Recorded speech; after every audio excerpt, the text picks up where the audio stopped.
Hello and welcome to I Want to Grow, and I Want to Grow is all about that. But today is a little bit different because we've got I Want to Grow, but we've also got in the game. We've got one of South Africa's rugby players, AJ. Thank you so much for joining us. Lovely to be here. Introduce yourself. Yeah. Yes, I'm AJ Venter. I am South African. I've arrived last night at 2 o'clock. I got in bed 2 o'clock and I'm leaving tonight 12 o'clock again. So I'm just here literally for the day in Qatar. Love this place and good to talk to you. Yeah, please tell me about your what you achieved in rugby first. Yes, thank you. I mean, I've been a professional rugby player since I was 23. I just remember growing up on a rugby field from 6 years old. My dad, bought me a rugby ball and I loved the game and I played it ever since.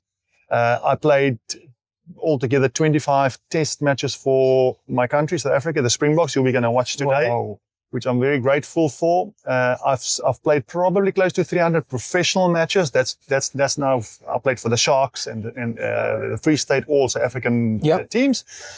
And I retired in 2009 at the age of 35, which was quite late. Normally, guys retire earlier than that at 30 or 32. So I was lucky enough to play quite long. Yeah.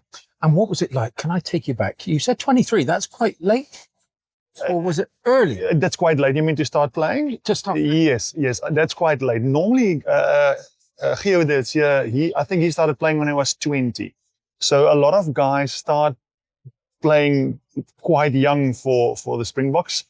I, for some reason, quite late. My first game for the Springboks was only like 25 years old. I started playing when I was 23, for the unions, but only 25 years old I played for the Springboks. So I was a bit late. But then again, I was lucky because I finished late as well, like 35. Yeah.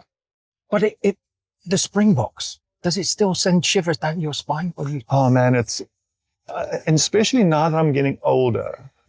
When I was younger and then when I was playing, I definitely didn't realize the gravity of this opportunity that I have, this thing that I'm in, running out for your country on a Saturday. I definitely did not realize how important it is. As I'm now getting older and like today, watching the Springboks and sitting with fans, and I'm a fan now, and only now do I feel how important it is to have that opportunity to represent, in our case, what are we, 56 million, so 62 million people now, I think. I mean, you represent every one of those people. And only now do I realize how important it was. And I'm very grateful. It's amazing. What does it feel for your children? Because that's the type of thing that I think now, to get to that stage that you were at, and now your children, to watch your children watching you play in the video. Yeah, no, but what is amazing is my dad. So I'll spin it this way around. My dad is a farmer from the Free State in the middle of South Africa. It's desert. He played a bit of rugby himself. And then, I mean, the town that we live in is a small town. I was in school, in my class, there were like 12 people from 6 years old till I left. Only 12 people, small community. And then all of a sudden, his son plays for the Springbok. And I remember that's the one thing I do remember and recognize while I was still playing, that my dad was so proud. He didn't say much. He didn't shout it from the rooftops, but my dad was so proud that his son played for the national team in a country like South Africa. Rugby is a religion. Oh. It's a religion. And it's like New Zealand. Yeah. It's a religion. Yeah.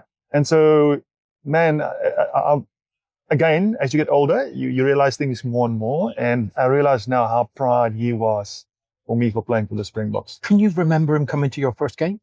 Not the first one, because on my first game, my first Springbok match I played in Wales against Wales, obviously. Tough game? Yes, tough game. And then Wales was still a formidable team. Unfortunately, now they're struggling a little bit. But Wales then was one of those. They were formidable. Yeah. Man, amazing. Yeah. And also to play in Europe, in that stadium, in Cardiff, it's incredible. Oh, my word. Yeah, very, very, very. And again, a roof that closes. The song. Yeah, oh, the passion. Man, and we're talking about Wales, but Scotland, when they sing the anthem, it is the best anthem in the world. Wow. I absolutely love it. Yeah. Yeah. The Welsh, because I live in Bristol and the Welsh is just across the bridge, but they're just so good at rugby, and they've always been. But they are going through a tough patch at the moment, but they're going to get back. They will get back. And we need them back. When I say we, Europe need a strong Welsh rugby team. You need to have everyone playing well. What did it take to get to that level of your country, to get into that team? What was it like? Well, of course, hard work. I say this all the time, and it sounds, may I say cocky? It sounds like I'm cocky, but just because I love rugby so much, and this is the same business. If you've got a business, I think that you love so much, it's not really hard work, right? If you don't like your work, it's hard work, and you don't want to go to work, and it's tough.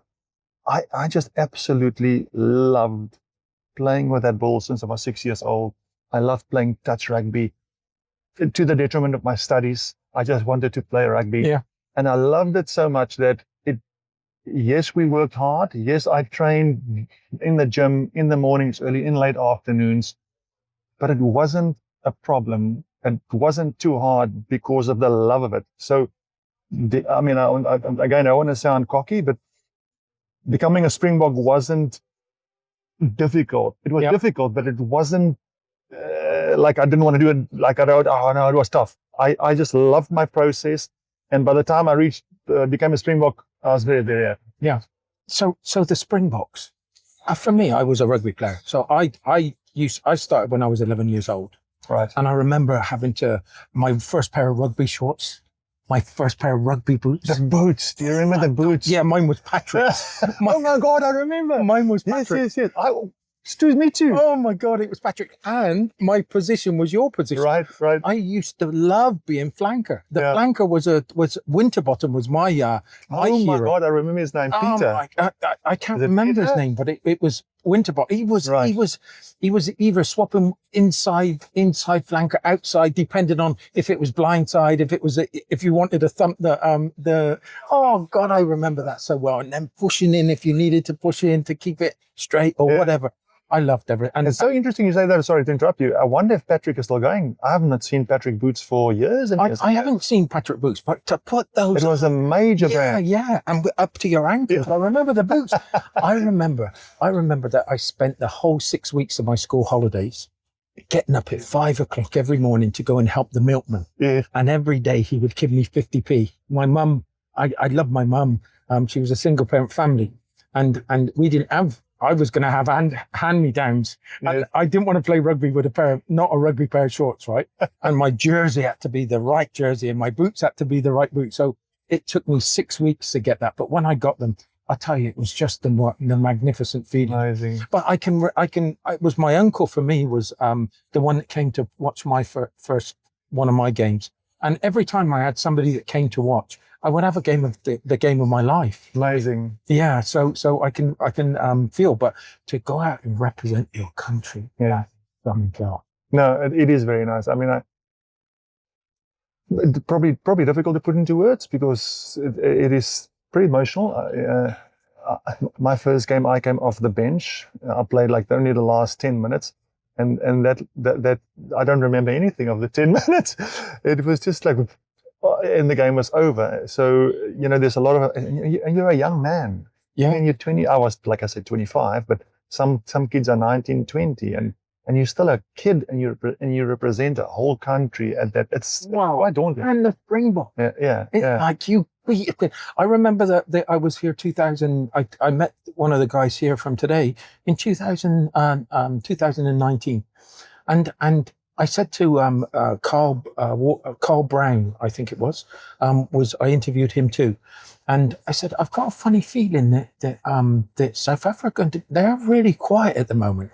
Yeah. But I can see the momentum at the corner of my eye. There's something happening, and you can never not count on them, right? Yes. And I didn't think that we would be in the same final. I must tell you, and I say this, I shouldn't say that because I'm diminishing myself, but I say to people, if you today, the Springboks today, if you take, I want to say 2 teams, that if you select the 2 best Springbok teams right now, I don't know how many of our Springboks from my time would make even the second team. That is how good South Africa is right now. That is how much depth we've got in our team. It's not even like we've got 20 good players. We've got 40 very good players, and that's Rassie is just incredible. Of course there's talent, but Rassie, our coach, is just incredible in how he manages these players, how he gets them from all. Of course, the South African rand is weak. A lot of players go play overseas, and for a long time they just let the players play overseas. Rassie is scouting the whole world for South African eligible players all the time, and he brings them back, and he brings them back at the right time. He's a very, very, and this is again, bring it back to business, he's a good manager of people. In saying that, is it because we say to ourselves, what makes, even in football, what makes a great team? Is it money? Is it the money that makes those great teams? With you South Africans, it doesn't seem to be. It seems like he brings good players to amazing players. Yeah. Is that the case? Well, I think it's both. Of course, money is very important. So that's why I think that balance between letting players go and play in the Premier League or go and play in the French League, make pounds, make euros, but let them come back and play for the Springboks when the time is right. Because there was a regulation a few years ago where if you play overseas, you can't play for the Springboks. Rassie stopped that. And so it's important, let them go make the money. And when they come back, have the camaraderie, build that team, and if you win things, it's easier, right? Yeah. So, and that's what Rassie is doing, right? He lets the guys make their money, but he brings them back into this winning environment that is just amazing right now. Yeah. And may it long continue. And that builds strengths, right? Would you say it's all in the ability, or is it all in the mind? No, both. No, for sure. It's ability and mind. Of course, one without the other is you're at zero. So with only ability, you only get that far. So I think that's where, again, Rassie is so important because you can combine those. But it seems like you guys, there's desire, right? There's just this, that whatever you've been through, or that build up, that you'll turn off for that. I think today Argentina, they've also got desire. I don't think we've got more desire than them. I don't think that we've got more desire than the All Blacks. I might be wrong, but I don't think so. I think if a player plays for his country, when you reach that level, the desire is there. I think it's about who's got the depth, who's got the best quality players, and then on top of it, who's got the best coach. Give me that best feeling that you got through rugby. The best feeling. Well, a few, but that first time I ran onto the field to represent my country, and we won that game. But that 10 minutes that I don't remember, I don't remember the minutes, but I remember the feeling. Good question. That was the best feeling for me. Yeah. Yeah. And are you still involved in rugby now? Unfortunately, no. So, I love my country. I love the Springboks. I watched as much as I can, but, focus on business. And it's very difficult to, for example, coach and do business. One of them is going to suffer. So I coached rugby for, I would say, maybe 6-7 months after I retired. And I realized that, they do one or the other. Some of us are good teachers or coaches. Some of us are not, right? True. I also don't think I am a good teacher. I realised I was a windsurfing instructor, and I was a terrible windsurfer. If the wind was up, I was going out to windsurf, not teach somebody. I would tie them to a big rock, and then I would say, "Okay, get on with it. I'll give you the basics." I was a terrible teacher, so you can either teach or you can. Yeah, for sure. Now, what is your rugby career done for your business career now? How has it helped you? I think a lot. I think one other thing I know in rugby, you build a lot of networks when you play. Whether that is, in my case, I was lucky. I played for the Springboks, so traveled a bit international. Then was Super Rugby, so we traveled New Zealand, Australia, and you meet people along the way. But more than that, you meet players, for example, a George Gregan or a John Smith, or you meet all these people and they go on and start businesses or get positions in companies wherever across the world. And you know these people. I mean, I can phone George or John or whoever it is, many other people, and say, listen, I need a contact over there. Do you know that person over there? And I think maybe that is the most important, well, not the most, that is an important bit, is that it gives you access to people that are important and that might assist your career. I also think that battling, in my case, for 8, 9, 10 years on a weekly basis, and losing and winning on a Saturday and coming back on a Monday and starting again from or starting in the beginning of the year because you gained 11th last year in your tournament and you got to start again. It teaches you resilience. It teaches you how to deal with losing, negativity, but also it gives you that taste of victory and that thing. So there's quite a lot that I believe. I mean, we can talk about it for a long time, but I believe there's quite a lot that rugby gives you that, if needed, you can tap back into when you do business. Yes, like muscle memory, right? Correct. Yeah. And what is it that you're doing now? My company, I'm a shareholder in a business in the UK. We do it's recruitment, but we focused heavily on supplying technology workforce to the financial sector. So our clients from HSBC all the way down to smaller companies, but mainly technology staff. So both permanent or contracting to clients in the UK.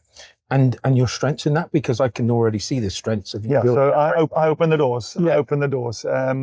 We've got obviously a whole team of recruiters back in Edinburgh. Our head office is in Edinburgh. I'm in South Africa, but I travel between South Africa and Europe whenever I need to see clients. I was actually supposed to be at the Springbok game today in Argentina, but I didn't go for some other reason. Terrible life. Yeah. So basically, that's my focus. My focus is opening doors, finding new clients that we can supply contractors into. Yeah. But it must be a nice feeling when you're also finding these positions for you're changing lives sometimes, right? It is awesome. It is awesome for that reason, because you change people's lives. But also it's nice to see the business do well. It's nice to be part of a team where you do something and you see the business thrive. I mean, I love that. It's amazing. Yeah. It's been an absolute joy. Oh, I would be wrong in saying, how'd you find Qatar? Right. So Brian Abana, Brad's. Oh, you mean? How did I find it? I enjoy it. How did you enjoy it? Absolutely. I mean, I've been talking to people here saying we arrived last night at 2:00. I wake up early in the morning, so I was up at 6:00. I had my breakfast and I walked out and I couldn't believe the sea and the beauty of the sand. And all I wanted to do is bring my daughters here, and I could just see them going crazy at this beach in front of the hotel here. Yeah. In fact, I'm already planning. I send them a few videos, and they all want to come and have a look. So I've only seen the airport and the hotel, and I'm flying out tonight again, so I'm not going to see anything else. But I definitely want to bring my family back, and they would love this. And we got to mention the hotel, because you said that it was one of the best hotels you've been in. I said to Brad this morning, I thought about it this morning for quite some time, and I was going through my mind, where have I stayed? And I said to him, this is the best hotel I've ever stayed in. This is the fanciest hotel I've ever stayed in. And that is the Pearl. That's Kempinski in the Pearl. Yes. Yeah. Loved it. Yeah. I'm glad you came, because it is a wonderful place, and quality of life is second to none. Amazing. And I'm a foodie, and this breakfast this morning was amazing. Oh wow, yeah. It's great. There's so many things that you can talk about. And when we talked about business today, but by far it's the quality of life. Yeah. Better than any jurisdiction, better than any of those. You can have your family that's in a safe area, that's got great schooling, great medical, and the sun shines on a daily basis. No, that is true. With everyone I spoke to today, everyone was saying quality of life, safety, and of course, being South African, that is one of the things that we do lack a bit of safety, especially when we've got kids, so it appeals. Thank you so much for being on the podcast. Thank you, Steve. Thank you very much. Thank you for listening, and see you next week. Thank you so much indeed.